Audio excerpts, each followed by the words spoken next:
aos Colossenses. Esta carta aos Colossenses foi escrita pelo apóstolo Paulo durante sua prisão em Roma, ali por volta dos anos 60 e 62 depois de Cristo, e dirigida à igreja da cidade de Colosso. Seu principal objetivo era fortalecer os cristãos diante de falsos ensinos que diminuía a suficiência de Cristo e misturava elementos da filosofia humana, do legalismo judaico e do misticismo. Mas vocês sabem qual que é o tema principal dessa carta? O tema principal da carta é a supremacia e a suficiência de Jesus Cristo. Paulo aqui mostra que Cristo é plenamente Deus, Senhor da criação, cabeça da igreja e suficiente para a salvação. E que nada mais precisa ser acrescentado à obra de Cristo. E olha esse texto aqui em Tessalonicenses, que diz: porque nele habita corporalmente toda plenitude e divindade. Colossenses capítulo 2 e versículo 9. Mas qual é a estrutura da carta? O capítulo 1, Paulo aborda a supremacia de Cristo. Paulo agradece pela fé dos colossenses e apresenta um dos textos cristológicos mais profundos da Bíblia. Jesus é descrito como a imagem do Deus invisível, o Criador de todas as coisas, e aquele que por meio de quem toda a criação subsiste. A lição verdadeira fala da vida cristã. Começa reconhecendo que Cristo ocupa o primeiro lugar em tudo. Pelo menos deveria. Já no capítulo 2, Paulo aborda um tema que em nossos dias é tão real: cuidado com as falsas doutrinas. E aqui Paulo alerta contra filosofias humanas, tradições religiosas, legalismo, ascetismo e culto aos anjos. Ele ensina que o cristão está completo em Cristo e não deve buscar experiências espirituais que substitua o Evangelho. A outra lição aqui fala que toda doutrina deve ser examinada à luz das Escrituras e da pessoa de Cristo. E já aqui no capítulo 3, Paulo fala da nova vida em Cristo.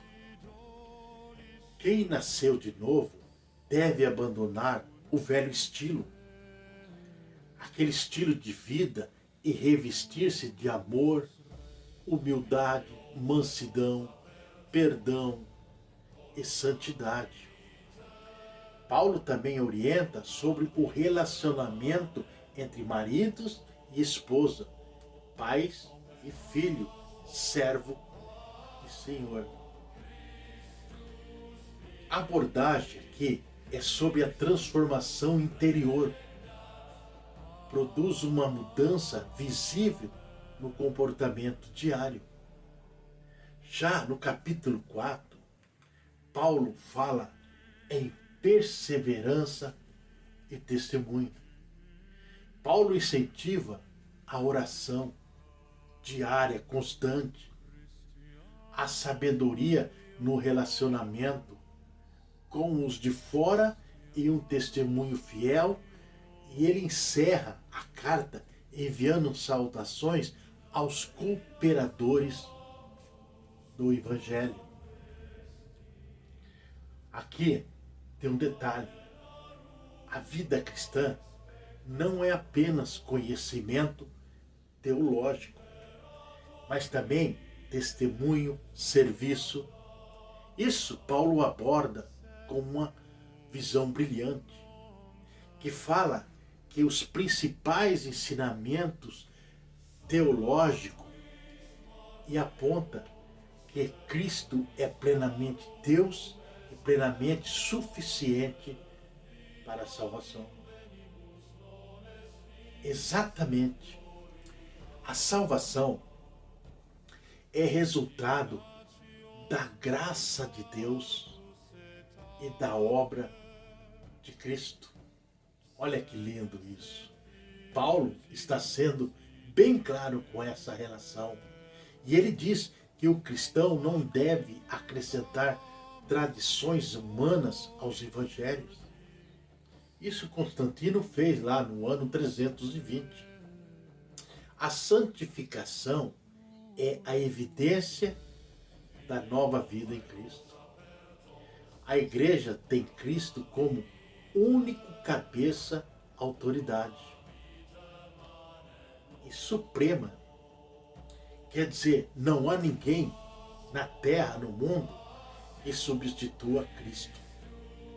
O Evangelho transforma tanto a vida pessoal quanto os relacionamentos familiares e sociais. Aqui Paulo apresenta aplicação para os nossos dias atuais. Exatamente.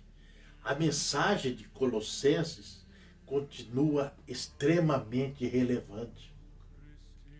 Em uma época marcada por relativismo, filosofias humanas e espiritualidade que tentam substituir a palavra de Deus. E Paulo reafirma que somente Cristo é suficiente. O cristão deve permanecer firme na verdade bíblica, rejeitando qualquer ensino que diminua a centralidade de Jesus. Olha que maravilha!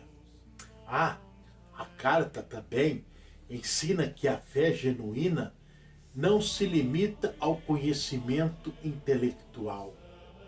Ela produz uma vida santa, amor ao próximo, comunhão com a igreja e um testemunho fiel diante de Deus, aliás, diante do mundo. Sal da terra, luz do mundo. E agora, para nós concluirmos, a carta aos Colossenses proclama que Jesus Cristo é soberano sobre toda a criação, cabeça da igreja e completamente suficiente para a salvação. A mensagem de Paulo convida a cada cristão a permanecer firme no Evangelho, rejeitar os falsos ensinos e viver uma vida transformada, colocando Cristo em primeiro lugar em todas as áreas da existência. Essa carta de Paulo é maravilhosa. E você gostou? Se você gostou, então curta o vídeo, se inscreva aí, nos acompanhe aqui na rede social, lá no YouTube com o canal Teologando. Muito obrigado para quem chegou até aqui, um forte abraço e que Deus o abençoe.